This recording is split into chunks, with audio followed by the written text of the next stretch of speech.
guys, this is Silverleaf, member over at Micro Marching League Beta. This is MML Basics Collisions. Dun dun dun dun. This is the bad boy. When you get done designing a show and you put it into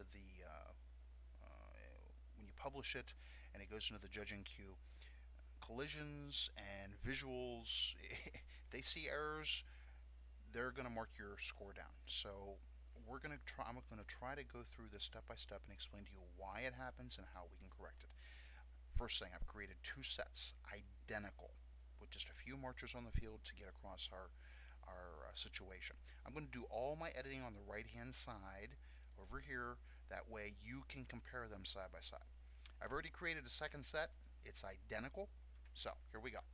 On the left hand side, what we want to do is I want to have these core members move towards the 50, and I want to have these four flags come up and around. So we're going to go ahead and do that. Bring up the first one. Now, one of the reasons this happens is maybe in your haste, or you just don't see it, you grab the wrong guard member and move her up. And then you bring the other ones up. And we're going to go ahead and do it on the right hand side to mirror it. And then I'm going to move the core members over. Alright, and we're going to go ahead and watch it. Now, key to watch is this member as they come across, and bang, there was the collision. So how can we correct this? Well, let's go back to the very first set. You notice her starting position. She's in position 2, 3, 4. When we get to the next set, suddenly she's in position 2. There is itself the issue. This isn't a problem right now because it would be easy enough just to undo and move these two up and bring her back down. But what happens if you're 10, 15, 20 sets in and you see this collision error? Well, this can help you. So on the right hand side, I want to switch these three positions around.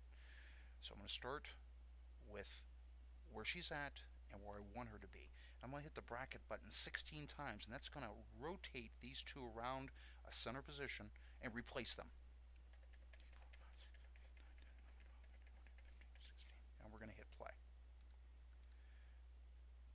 And now she's closer in her position, but now these two need to also be switched around. So again, same thing. Does it matter which way you rotate? No. As long as you do 16, they'll end up where they're supposed to be at. And problem solved. Went right around the formation the way we originally intended. So we're going to go ahead and click on New Set so I can take you through the next step of avoiding a collision. One of the things to keep in mind is I want to go ahead and have this guard member come straight down the 40-yard line through the formation. That's fine. We play it right now as it is, no problem. But if in the same set I go ahead and decide I want these guard members or these core members moving to the right, yeah, we'll go to right there. And then I hit play, bang. So how do we avoid it? Well, you can adjust her path, say to the right,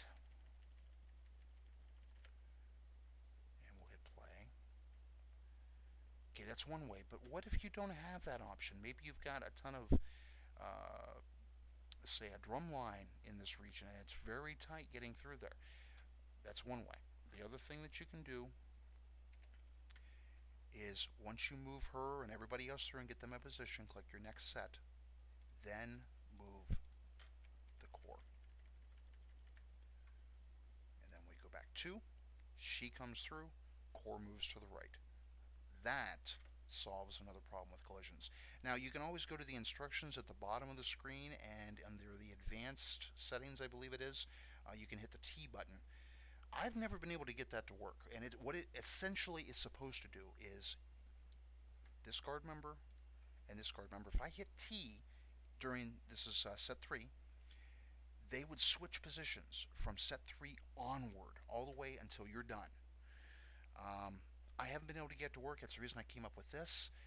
If you know how this works, give me a comment in my profile or in the forums, and I will be more than happy to republish another video explaining that in detail as well.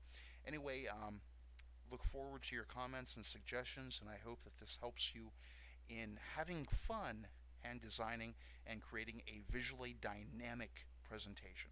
Good designing, guys.